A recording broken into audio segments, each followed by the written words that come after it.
Oh no, ano na, hantavirus.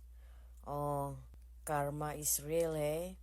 So, ini-expect mo na mako-contempt mo si Pastor Kibuloy.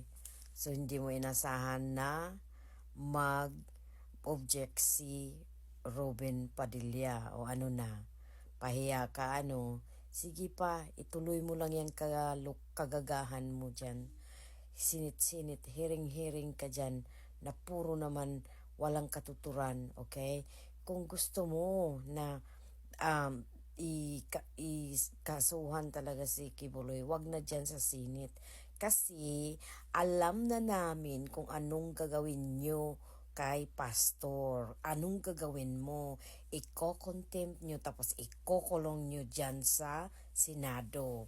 So, yan yung purpose mo kaya pilit gusto mong hilain dyan sa Senado para makontempt mo si Pastor Kibuloy. Huwag ka nang umasa. Tingnan mo, kita mo kung gaano kadami ang sumusuporta kay Pastor Kibuloy ngayon. Humanda ka. Kaya yung kahibangan mo, itigil mo na. Ang daming problema sa Pilipinas na pwedeng imbestigahan. Wala kang ginawa. Pwede ba? Yung PI na yan dapat ang magtututukan mo. My God, ginagalit nyo kami eh.